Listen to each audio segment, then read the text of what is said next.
Hello everyone, welcome back to the channel and as you all know this is the series of Node.js 2025 bootcamp series from zero to hero, right? तो आज इसमें मैं cover कर रहा हूँ episode 9 और episode 9 हमारा किसके बारे में, बिल्डिंग एपीआईज इन Node.js। तो यहाँ से हम स्टार्ट करेंगे और अगर मैं इससे पहले आपको बताऊं तो नोड में हम काफ़ी पार्ट कवर कर चुके हैं। नोड का बेसिक्स क्या है, कैसे इंस्टॉल होता है, क्या जो भी चीज़ें होती हैं एक्स वाई जी बेसिक, वो सब हमने नोड में कवर करा। एसिंक्रोनस ऑपरेशंस, कॉल बैक का कॉन्सेप्ट क्या है, अदर चीज़ें, अदर जो भी स्टफ है वो क्या है इसके अंदर, ठीक। तो बिल्डिंग एपीआई इन Node.js की अगर हम बात करें तो जनरली हम बात करेंगे यहाँ पे एक्सप्रेस और फास्टिफाई के बारे में, राइट। हम यहाँ पे इन दो चीज़ों के बारे में बात करने वाले हैं, एक आपका एक्सप्रेस और दूसरा आता है एक फास्टिफाई। तो सबसे पहले अगर हम बात करें बिल्डिंग एपीआई इन Node.js में, तो एपीआई आपको पता है, API stands for your application programming interface. इसके बारे में भी देखेंगे क्या होती है, क्या काम होता है। इवन जो प्रीवियस जावास्क्रिप्ट के ट्यूटोरियल्स है उसके अंदर भी फैच एपीआई ये सब मेथड्स मैंने बताए थे और सारी चीज़ें बताई थी कि एपीआई कॉल कैसे होता है, इवन रिएक्ट का ट्यूटोरियल हो या फिर कोई भी हो, ठीक। चलिए तो विदाउट वेस्टिंग टाइम स्टार्ट करते हैं और वन बाई वन देखते हैं, ठीक है। चलिए तो सबसे पहले अगर हम बात करें व्हाट इज एन एपीआई, तो एपीआई हमको पता ही है, an API means application programming interface. It stands for application programming interface. और ये क्या होता है, it is a way of for applications to communicate with each other. मान लो एक एप्लीकेशन ये है, एप्लीकेशन 1 और एक एप्लीकेशन 2 है, तो आपस में इनके बीच में कैसे कम्युनिकेशन हो सकता है, क्या तरीका हो सकता है, उसको डिफाइन करने का एक तरीका है जिसको बोल देते हैं हम एप्लीकेशन प्रोग्रामिंग इंटरफेस, ठीक है। जैसे मान लीजिए कि अगर ये एक पर्सन ए है, ठीक, और ये पर्सन बी है, ठीक है, ये ए है ये बी है, तो दोनों को हिंदी आती है मान लीजिए, तो ये भी क्या हो गया, एक वे हो गया, एक मीडियम ऑफ कम्युनिकेशन हो गया। इसको एक तरह से आप इंटरफेस ट्रीट कर सकते हो, ठीक है, सिंपल। चलिए तो आगे अगर हम देखें तो नोड के अंदर अगर हम बात करते हैं तो APIs are often build over HTTP. तो अगर इस लाइन से मैं आपको मतलब बताऊं कि यहां पे लिख रहा है APIs are often build over HTTP. HTTP का आपको पता है, it stands for hypertext transfer या ट्रांसमिशन प्रोटोकॉल। मेनली इसी को हम क्या बोलते हैं, आपका रिक्वेस्ट एंड रिस्पॉन्स प्रोटोकॉल बोलते हैं। रिक्वेस्ट एंड रिस्पॉन्स प्रोटोकॉल जो होता है वो होता है आपका एचटीटीपी, ठीक है, सिंपल। और रिक्वेस्ट कहां होती है, जैसे आपको पता है क्लाइंट साइड पे, और रिस्पॉन्स कहां से आता है, आपका सर्वर साइड से, ठीक है। तो अगर हम बेसिक वेब टेक की बात करते हैं तो यही होता है कि रिक्वेस्ट आती है क्लाइंट से और सर्वर उस रिक्वेस्ट को फुलफिल करने के लिए एक रिस्पॉन्स भेजता है, ठीक।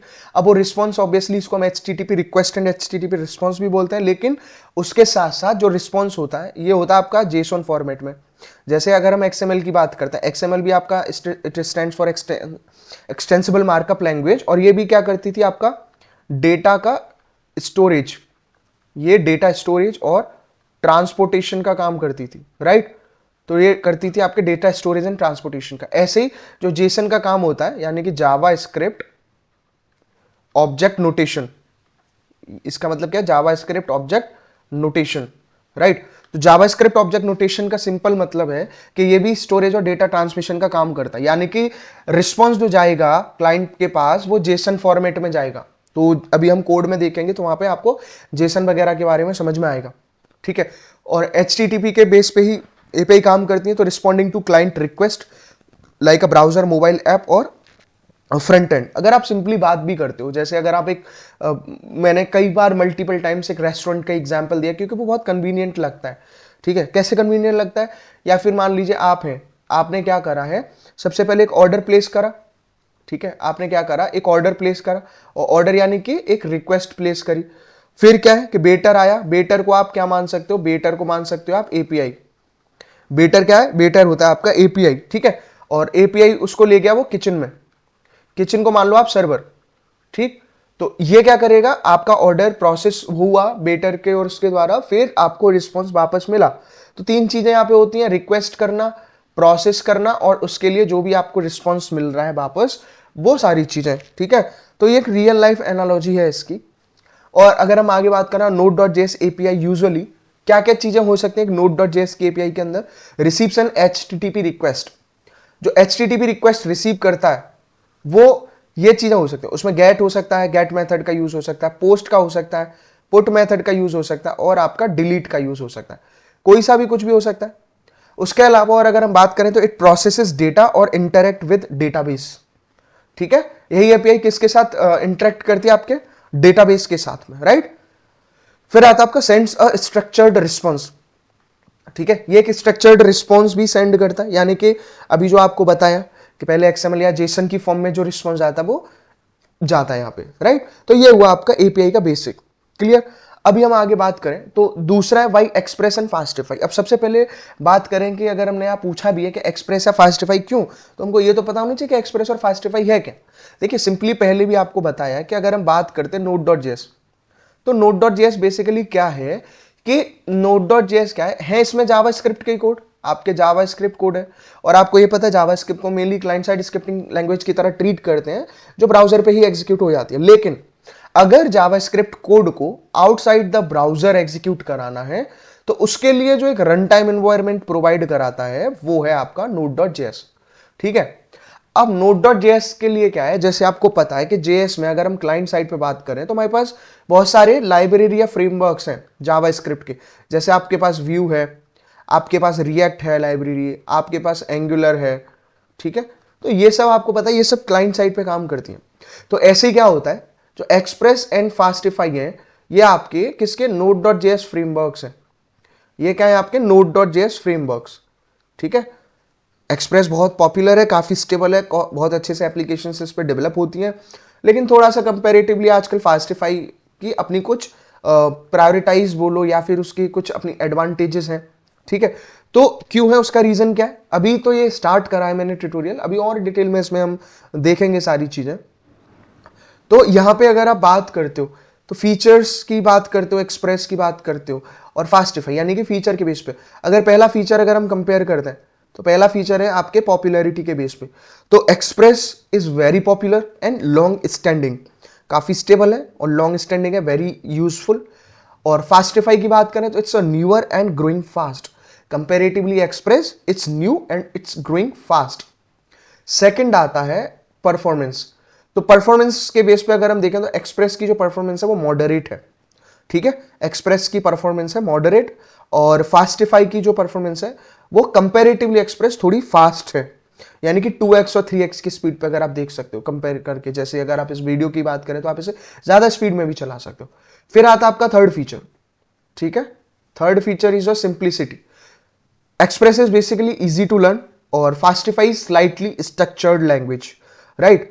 और फोर्थ पॉइंट पे अगर हम बात करें तो फोर्थ पॉइंट पे ये है कि प्लगइन के बेस पे देखें तो मैनी कम्युनिटी पैकेजेस हैं इसके अंदर, ऑब्वियसली हम एनपीएम का ही यूज करते हैं, नोड पैकेज मैनेजर के हेल्प से सारी चीज इंस्टॉल करते हैं, तो मैनी कम्युनिटी पैकेजेस। और फास्टिफाई में क्या आपका बिल्ट इन प्लगइन सिस्टम होता है, राइट। तो ये सारी चीजें हुई, इसमें बिल्ट इन प्लगइन है ऑलरेडी, आपको अलग से इंस्टॉल करने की जरूरत नहीं है।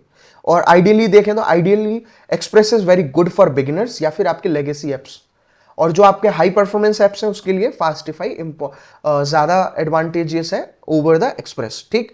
चलिए, तो नेक्स्ट अगर हम देखें तो इंप्लीमेंटेशन, अभी मैं आपको बताता हूं कि इसके बाद जो मैं आपको कोड दिखाऊंगा, ठीक है, उसमें हम क्या क्या करने वाले हैं।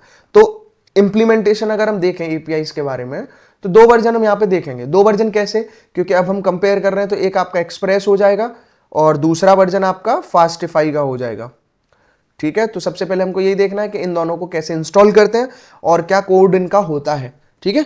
तो build to version of this same simple API, जिसमें वन विद एक्सप्रेस और दूसरा आपका अनदर विद फास्टिफाई, ठीक है। तो ये चीजें यहां पे हुई। फिर आता है इसमें ईच एपीआई विल, अब इसके अलावा और क्या है, दोनों एपीआई के अंदर देखिए दोनों एपीआई का अपना एक कोड होगा, मतलब एक डॉट हम क्या करेंगे, एक डॉट जावा स्क्रिप्ट कोड बनाएंगे, एक डॉट जेएस इसका और एक मतलब एक एक्सप्रेस का और एक आपका फास्टिफाई का, ठीक है। तो दोनों ही के अंदर क्या है, आपका जेसन की फाइल होगी, क्योंकि आपको सर्वर से डेटा चाहिए, इसमें भी होगी और इसमें भी होगी, ठीक है। उसके साथ साथ हम एक फोल्डर स्ट्रक्चर क्रिएट करेंगे तो एक वहां पे रीडमी फाइल भी होगी, ठीक। उसके अलावा हमको राउटिंग भी करनी होगी, राउटिंग के बारे में भी मैं और डिटेल में आपको बताऊंगा नेक्स्ट ट्यूटोरियल में क्या होता है सारी चीजें, और ये सब हम इसमें देखेंगे इंप्लीमेंटेशन के अंदर, ठीक। तो प्रोजेक्ट स्ट्रक्चर में मैं आपको बताऊं तो सपोज कि आप मान लो आपने एक मेन फोल्डर बना रखा है, एक प्रोजेक्ट स्ट्रक्चर है हमारे पास एपीआई डेमो, तो उसके अंदर क्या है कि एक फोल्डर में बनाऊंगा एक्सप्रेस एपीआई के नाम से, ठीक है। एक फोल्डर में बनाऊंगा एक्सप्रेस एपीआई के नाम से और दूसरा फोल्डर होगा मेरा फास्टिफाई एपीआई के नाम से, राइट। और इसको करने के बाद में फिर इसके अंदर एक फाइल होगी सर्वर डॉट जेएस, ठीक है, एक फाइल ये होगी। और एक फाइल इसके लिए होगी आपकी server.js। ये दो फाइल हम यहाँ पे देखेंगे और उनके लिए आपके package.json करके आपको फाइल मिलेगी, ठीक है, package.json, ठीक, दोनों के लिए। तो ये हम यहाँ पे फोल्डर स्ट्रक्चर में क्रिएट करने वाले हैं, पहले सही से थ्योरी समझ रहे हैं। फिर नेक्स्ट अगर हम देखें तो स्टेप 1 में फिर क्या आता है, स्टेप 1 के अंदर फिर है आपका इनिशियलाइजेशन ऑफ प्रोजेक्ट। तो ऑब्वियसली आप उस डायरेक्टरी में जाके सबसे पहले आप कैसे इनिशियलाइज करोगे, npm init, ये वाली कमांड npm init -y। तो इससे क्या होगा, इनिशियलाइज होगा और इसके बाद में आप डिपेंडेंसीज इंस्टॉल करोगे, ठीक है। डिपेंडेंसीज में क्या है कि आप एक साथ भी कर सकते हो या अलग अलग भी लिख सकते हो। अलग अलग कैसे, लाइक npm install express, आप इस तरह से भी चीजें डिफाइन कर सकते हो, या फिर आप npm install fastify, आप इस तरह से भी यहां पे डिफाइन कर सकते हो। उसके बाद बेसिकली क्या है, जब आप इस कोड को एग्जीक्यूट कराएंगे तो ये किस लोकल होस्ट पे रन करेगा, लाइक लोकल होस्ट 4000, राइट, ठीक है। तो ये चीजें हुई। तो ये वो चीजें बेसिक प्रोग्राम से पहले जो आपको माइंड में रखना है। अगर हम कंपैरिजन करते हैं इस चीज का, ठीक है, तो अगर हम कंपैरिजन करते हैं, ठीक है, तो अगर आप कंपैरिजन करोगे तो मैं आपको एक चीज दिखाता हूं कि कंपैरिजन में क्या है कि ऑपरेशन के बेस पे और हम कर सकते हैं। ये मैंने पहले भी आपको दिखा दिया, ठीक है। स्टार्ट टाइम हो गया, स्टार्ट टाइम एक्सप्रेस का स्लाइटली लोअर होता है, फास्टिफाई का फास्ट होता है। रिस्पॉन्स स्पीड एक्सप्रेस की नॉर्मल है, फास्टिफाई की हाई है। लॉगिंग देखें तो मिनिमल है, इसकी डिटेल लॉगिंग है। जेसन हैंडलिंग इसमें कैसे होती है, express.json हमको यूज करना होता है और इसके अंदर बिल्ट इन होती है। स्केलेबिलिटी इसकी गुड है और इसकी एक्सेलेंट है, मतलब obviously express is very good, एक मीडियोकर, लेकिन और ज्यादा एडवांस लेवल पे जाना है तो हमको फास्टिफाई के बारे में पढ़ना पड़ता है। और रियल लाइफ यूज केसेस की अगर हम बात करते हैं तो रियल लाइफ यूज केसेस में क्या होता है, if you are building a tutorial और एजुकेशनल प्रोजेक्ट, तो उसके लिए आप क्या कर सकते हो, you can go with Express that is simple and stable, right. And if you are targeting production grade microservices, go with Fastify, that's it, ठीक है। तो ये इसके लिए आपकी होती है बेटर परफॉर्मेंस। आई होप आपको ये इतना इसका बेसिक अभी समझ में आया होगा। फिर इसके बाद मैं आपको इसका कोड बताने वाला हूं नेक्स्ट पार्ट में, तो तब तक के लिए आप इस थ्योरी को समझिए। मिलता हूं मैं आपसे इसके नेक्स्ट पार्ट के अंदर।